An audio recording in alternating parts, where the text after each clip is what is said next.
Right, now I want to talk about Bridget McKenzie. The questions were as follows from the press gallery, and the Prime Minister batted them away in the following fashion. Are you suggesting that there was nothing wrong as a matter of principle in using public funds for your own private political interests and the entrenchment of your government's power? Well, I just reject the premise of the question. That's not why we did it. So why did you do it?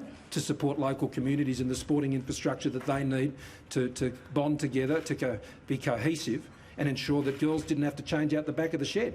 As a matter of principle, do you accept that it's wrong to use public funds for your own private and political benefit? Well, that's not what the government has done. I'm asking if, as a matter of principle, if you accept that. Well, well, of course. I mean, that's like, do I believe the sun should rise tomorrow? Yes, I do.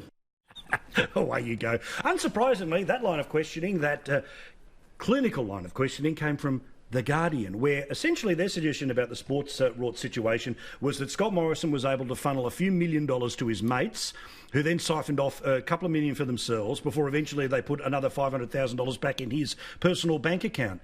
Hello? But the actual situation is where we are, where clearly $100 million is the giant pot. Decisions being made and the evidence being put forward by the ABC is that one of the criteria was, do you live in a blue bit of Australia, a red bit of Australia or a green bit of Australia? The Minister's office and government, of course, will say that's an unfair characteristic, but that is the central charge, all right, for those that are half listening, all right? Labor got some, but it didn't get 50-50, and there we go. Sharry.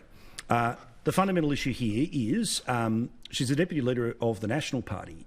It's difficult to drop a nat from the ministry generally, because that's really more of a national call than that call, let alone the number 2 to the party, which means if McCormick says no, then it's a whole lot harder to get rid of. Where are we tonight? Look, there's a couple of layers to this story that people at home do not realise. The first is that the leaks coming out that you see in the ABC and Sky and everywhere, they're coming from the Nationals. The National Party, factions in it, have been trying to get rid of Bridget McKenzie for months and months and months. They don't want her as Deputy Leader. So this is ultimately a story about the Nationals trying to oust Bridget McKenzie for someone else like David Littleproud or Darren Chester or Barnaby, whoever. There's that. Another issue is that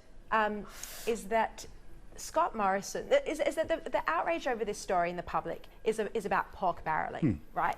The investigation that Phil Gaetjens is doing will centre, as Stephen Conroy knows, will centre on this technical issue of whether Bridget McKenzie declared that she was a member of a club before or after she gave money to this club. So this is a sideshow, right? The public's outraged over pork barrelling. Pork barrelling has always happened, so that the government can change it. But also MPs are quite blatant about it. I mean, they say, vote for me if you're a Liberal MP. Did the Labor MPs not put out little releases saying, look what I've secured for our area? Well, what about Julia Gillard and the building education revolution and with the schools? Catherine King and MRIs, this is what happens. But OK, it's off to the Senate. So, Pauline, you want this to go off to a Senate inquiry. What do you expect it to find, and do you think there's any way that this minister can find a way to stay? Well, I know that the Labor Party are going to push forward with this inquiry into it, and they've got my full support because I think it needs to be. You had an independent audit done of it, and they've actually found that she actually overstepped the mark. And I think that the public want assurances that they're sick and tired of pork barrelling, looking after their own, and that's not good enough. I called for Bridget McKenzie's sacking or resignation the end of last year, the way she handled the dairying industry, which was pathetic. I don't believe she's a good minister. A nice person, I've had a few drinks with her, nice lady, a lot of laughs, but the whole fact is she a good minister? No, I don't believe she is. And it's quite interesting that I heard Michael Kroger say the other night, the former president of the Liberal Party from Victoria, said she's gone.